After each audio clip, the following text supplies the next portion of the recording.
Ang mga bata sa Glade ay may kanya-kanyang tungkulin na mahalaga para sa kanilang kaligtasan, kabilang ang panghuhuli, at pagtatayo ng mga silungan. Ang mga supply na kanilang kinakailangan ay dumarating lamang mula sa isang elevator na kanilang tinatawag na box. Ang sistemang ito ay nagpapakita ng estruktura ng kanilang maliit na komunidad kung saan ang bawat bata ay may responsibilidad na gampanan. Mahalagang talakayin ang tatlong pangunahing patakaran na sinusunod ng mga bata gawin ang iyong bahagi. Huwag manakit ng ibang tao at huwag pumasok sa isang nakatagong pinto. Ang mga patakarang ito ay hindi lamang mga alituntunin kundi mga prinsipyo na nagtataguyod ng kaayusan at kaligtasan sa kanilang mundo. Ang mahigpit na pagpapatupad ng mga ito ay nagpapakita ng kanilang pangangailangan na manatiling sama-sama sa harap ng panganib. Ang mga runners ang tanging mga bata na pinapayagang pumasok sa maze para maghanap ng daan palabas, gayunpaman sa kabila ng kanilang 3 taong pagsisikap. Wala pang nakitang daan palabas mula sa maze. Ang kanilang katatagan at determinasyon sa kabila ng patuloy na kabiguan ay tila nagsisilbing simbolo ng pag-asa sa harap ng tila imposibleng sitwasyon. Nang magsimula si Thomas na maunawaan ang kanyang paligid, ito ay nang makita niya ang mga pangalan sa dingding, kabilang dito ang ilan na tinanggal dahil sa mga namatay. Ang mga pangalan ay nagbigay sa kanya ng takot at pangamba na nagmumungkahi ng madilim na kasaysayan sa kanilang komunidad. Ang ganitong pangyayari ay hindi lamang nagpatibay sa kanyang takot, kundi nagbigay rin sa kanya ng mas malalim na pag-unawa sa panganib na kanilang kinakaharap. Habang pinagmamasdan ito nang makatagpo si Thomas ng isang may sakit na si Ben, nagbigay ito ng ideya sa kanya na ang mga tao sa maze ay hindi ligtas sa mga panganib. Ang karanasang ito ay nagpalakas ng kanyang determinasyon na hindi lang umiral sa kanilang sitwasyon, kundi aktibong makahanap ng solusyon. Ito ay nagpapakita ng pag-unlad ng kanyang karakter mula sa isang tao na takot sa danger, patungo sa isang leader na handang lumaban. Ang tiyanging na dinaranas ni Ben ay nagpapakita ng epekto ng maze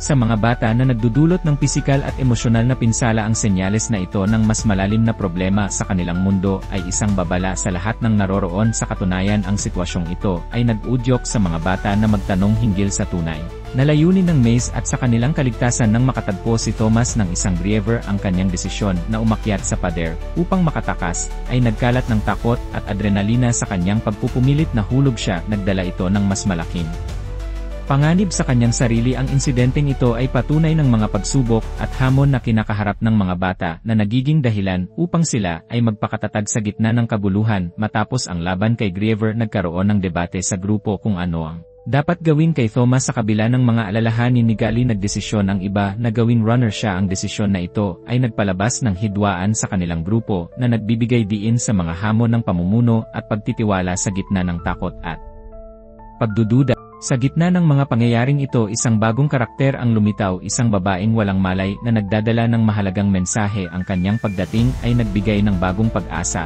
at nagdulot ng mga tanong tungkol sa kanilang sitwasyon. Sa kanyang pagpasok, nagkaroon ng muling pag-usapan ng layunin ng kanilang pakikibaka at kung ano ang susunod na dapat gawin. Si Teresa, ang bagong karakter, ay nagdala rin ng mga vial na may asul na likido na maaaring makatulong kay Albay. Ang mga vial na ito ay hindi lamang mga bagay kundi may kaugnayan sa kanilang mga alaala, at sa week ito ay nagpapahiwatig na ang kanilang nakaraan ay may malalim na koneksyon sa kanilang kasalukuyan. At hinaharap ang pagpasok ni Thomas at Minho sa maze ay nagbigay sa kanila ng bagong impormasyon tungkol sa mga Griever. Natagpuan nila ang mga damit ni Ben, isang matinding paalala ng panganib na dulot ng mga halimaw na ito. Ang kanilang pagbawi ng impormasyon ay hindi lamang nakakatulong para sa kanilang sitwasyon kundi nagiging dahilan upang sila ay magtulungan sa pagbuo ng estratehiya para makaligtas. Habang tumatakbo sa maze, na pagtanto ni Thomas at Minho ang halaga ng kanilang pagkakaibigan upang makaligtas. Ang kanilang samahan ay nagpapalakas sa kanilang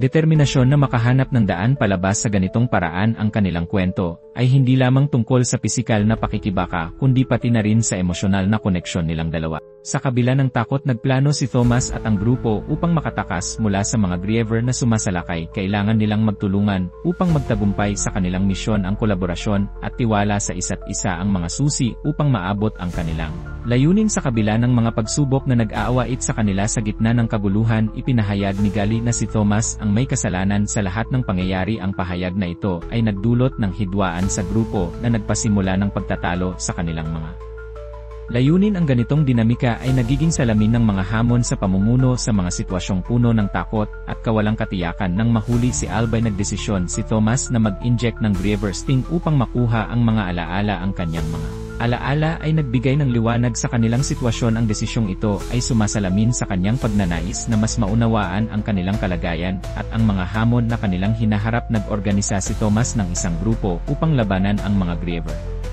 na nagresulta sa isang masiglang laban. Ang kanilang tapang at determinasyon ay nagbigay daan sa mas malalim na pag-unawa sa kanilang sitwasyon. Ang pakikipaglaban na ito ay hindi lamang tungkol sa kaligtasan, kundi pati na rin sa pagbuo ng kanilang pagkakaisa.